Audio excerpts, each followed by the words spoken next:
नमस्कार दोस्तों, स्वागत है आपका बिहार सुप्रभात न्यूज चैनल में। आज है तारीख 31 जुलाई 2024, दिन बुधवार। तो चलिए देखते हैं आज के बिहार की मुख्य व ताजा खबरें। इससे पहले हमें कमेंट में जरूर बताएं कि आप न्यूज को किस जिले या शहर से देख रहे हैं, और अगर आपको न्यूज पसंद आए तो वीडियो को लाइक और चैनल को सब्सक्राइब जरूर करें।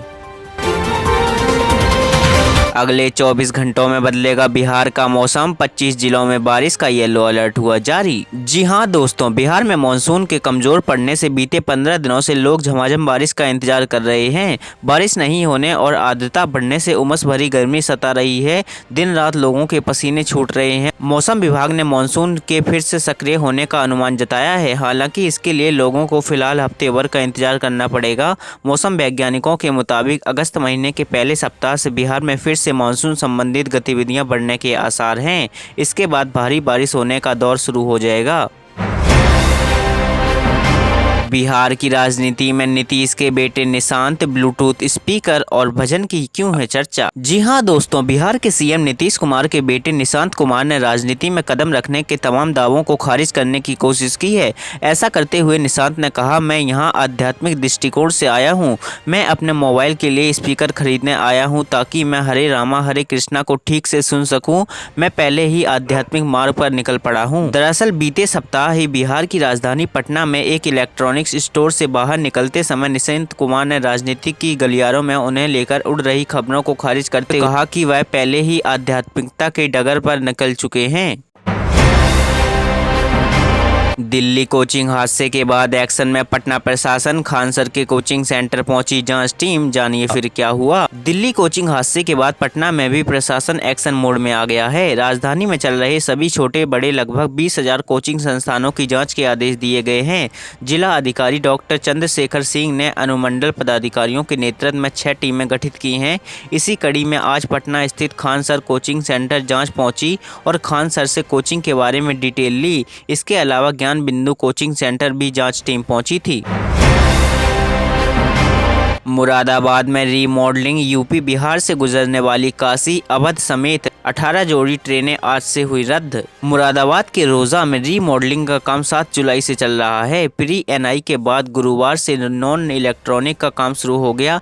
इसके चलते यूपी बिहार से गुजरने वाली 18 जोड़ी ट्रेनें 6 अगस्त तक रद्द होंगी। कई प्रमुख ट्रेनें काशी विश्वनाथ, लखनऊ, चंडीगढ़ इंटरसिटी, बरेली, बनारस 31 जुलाई से रद्द होने लगेंगी, जबकि कुंभ और उपासना एक्सप्रेस को शॉर्ट टर्मिनेट किया गया है। बरेली लखनऊ के बीच रोजा स्टेशन के रीमॉडलिंग में एनआई का काम शुक्रवार से शुरू होगा। बिहार में किसान सम्मान फसल मुआवजा का पैसा देने के लिए नया ऐप बना रही है सरकार। खेत का डिटेल भी लेगी।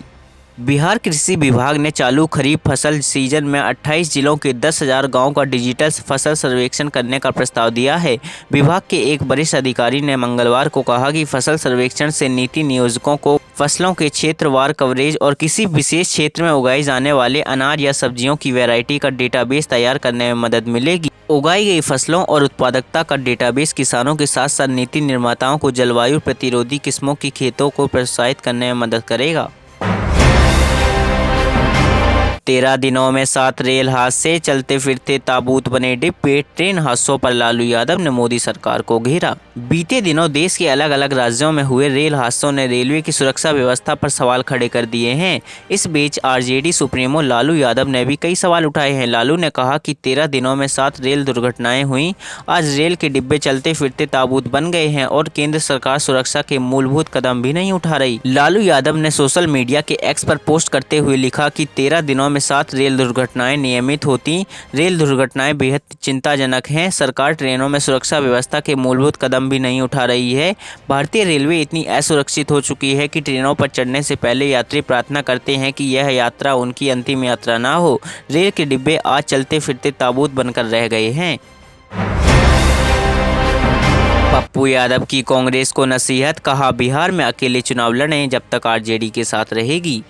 जी हां दोस्तों, लगता है पूर्णिया से निर्दलीय सांसद पप्पू यादव को बिहार से महागठबंधन रास नहीं आ रहा है, जिसके चलते उन्होंने कांग्रेस को बड़ी नसीहत दे डाली है और ऐसा बयान दिया है कि शायद महागठबंधन को रास ना आए।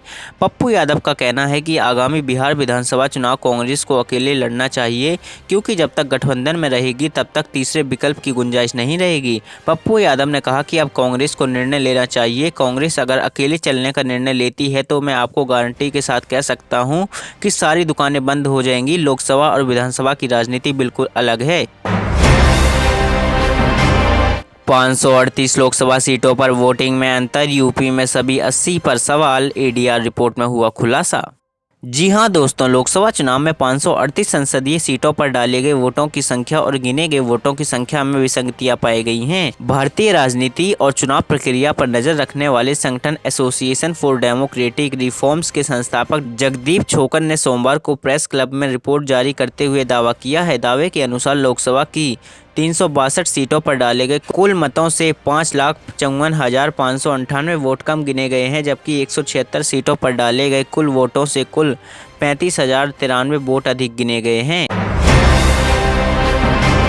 कांवड़ यात्रा से बिहार के 3 नेशनल हाईवे पर आवागमन बाधित, सावन में ट्रैफिक जाम से हुई परेशानी। सावन के महीने में कांवड़ यात्रा के दौरान बिहार के 3 नेशनल हाईवे पर आवागमन बाधित रहता है। लगभग 3 दिनों तक इन सड़कों से यातायात परिवर्तित होने से दूसरे मार्गों पर वाहनों का दबाव बढ़ रहा है और ट्रैफिक जाम की स्थिति उत्पन्न हो रही है। NH 22 का एक लेन महुआ से मुजफ्फरपुर तक 3 दिन तक बंद रहता है। NH 922 का एक लेन बक्सर गोलमपुर से ब्रह्मपुर तक 33 किलोमीटर हर हफ्ते रविवार शाम से सोमवार सुबह तक बंद किया जाता है। इसी तरह बेगूसराय में NH 31 पर सिमरिया से 0 माइल तक करीब 5 किलोमीटर तक सोमवार को वन वे पर कर दिया जाता है। पूर्वांचल में 25 किलोमीटर और जोड़ देंगे तो दिल्ली से भागलपुर एक्सप्रेसवे बन जाएगा, अखिलेश ने उठाई मांग। लोकसभा में बजट पर चर्चा के दौरान समाजवादी पार्टी के अध्यक्ष और कन्नौज से सांसद अखिलेश यादव ने मांग की है कि बक्सर से भागलपुर तक बनने वाले एक्सप्रेसवे पर अगर पूर्वांचल एक्सप्रेसवे जोड़ देंगे तो दिल्ली से भागलपुर तक एक्सप्रेसवे बन जाएगा। साथ ही उन्होंने बजट में यूपी को नया एक्सप्रेसवे नहीं मिलने का भी मुद्दा उठाया है। अखिलेश यादव ने कहा कि बक्सर से भागलपुर एक्सप्रेसवे बन रहा है तो उत्तर प्रदेश के पूर्वांचल एक्सप्रेसवे को क्यों नहीं जोड़ रहे। केवल आप 25 किलोमीटर जोड़ देंगे, जहां से पूर्वांचल एक्सप्रेसवे रुक गया था। केवल 25 किलोमीटर जोड़ देने से दूसरे के काम को जिसे आप अपना बनाते हैं, आप ये पाएंगे कि दिल्ली से भागलपुर तक आपने एक्सप्रेसवे दिया है। बिहार में बढ़े हुए आरक्षण पर लगी रोक, सुप्रीम कोर्ट को स्टे हटाने से इनकार, नीतीश सरकार को झटका। जी हां दोस्तों, बिहार में जातिगत आरक्षण की सीमा को बढ़ाकर 65% किए जाने के सरकार के फैसले पर लगी रोक को हटाने से सुप्रीम कोर्ट ने फिलहाल इनकार कर दिया है। नीतीश कुमार सरकार के इस फैसले पर पटना हाई कोर्ट ने रोक लगा दी है।